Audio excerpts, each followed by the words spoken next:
Hey, Mr. Siasia.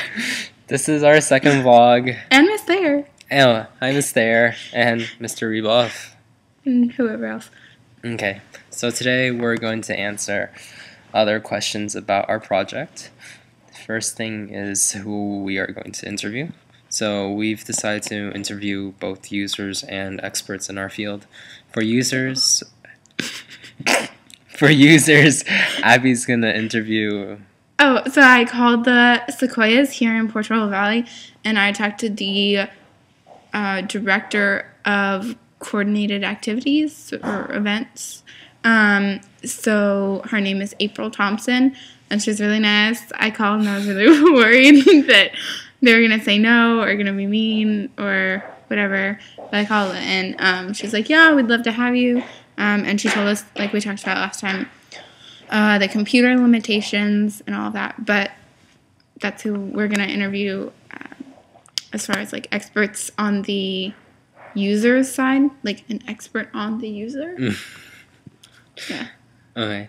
And also, you're going to interview a family member. Oh, yeah. And I can interview my grandma or my... Actually, she's better at technology. I can interview my grandpa and ask them, questions about, as users.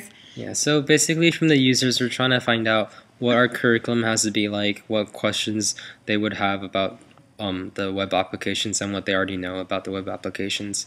So we can build our curriculum around teaching them the important stuff and not go around stuff they already know. Yeah, like we know what we want to teach, but basically what we need to know is which way is going to be most useful for them to learn it, and so that they don't get frustrated or anything like that, because that's icky.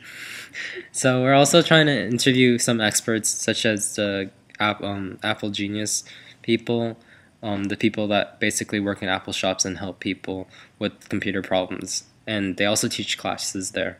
So we're going to see what they teach about and what their classes are usually covering.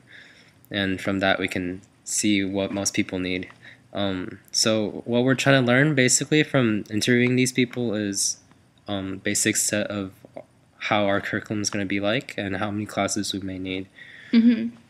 Also just what topics do we need to cover for the users, because some people have experience and others don't. Yeah, and that'll be something that will come up when we start teaching or get ready to teach our classes. We're going to have hopefully a variety of people that some people know things and more than others. That's what I'm trying to say.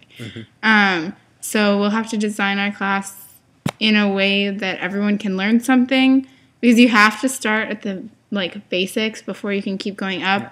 So everybody has to have a base level.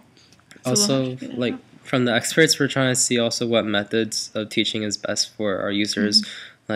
Is it better to be more engaging and more lecturing style, or should we have them actually actively participate in the learning? So we'll see how the people there actually teach other people how to use web applications. Yeah. Are we just now talking? Yeah. Okay, so we're gonna call Millen is gonna call a library to see if we can get donations for laptops. So that's just a little progress check. Talk more. Also a little behind on the Apple thing because they haven't gotten me back about the iPads. I don't see that actually happening, but we could probably get a donation of computers somewhere, or also, as we've seen from Mr. Siancia's TED talk that he sent us, we can actually just use computer stations. And once we set up our own computers or friends' computers and open up the applications just so they can use the applications, so we don't actually have to give them computers to use. In that way, we also have a list of applications that we want to teach. We still have to come up with which ones we're settled on. Right now, for sure, Gmail as emails, and Skype as chats.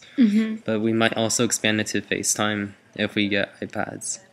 Yeah, and I feel like a lot of kids buy their parents like fancy phones that have video capabilities. So, and especially since iPhones are so popular, FaceTime might be something that's really useful, but we'll have to put that, like, ask our users how many of our users actually have cell phones or would want to use their phones for that. Yeah, also Alex told me that most people at the Sequoias actually already have their personal computers, and the one computer that they have is for everyone to use, but it's not actually their personal computers. So we may actually end up with more computers than we planned. So that's good news, I guess. And also it shows that many of them already use web applications, so it might make our teaching easier. Yeah.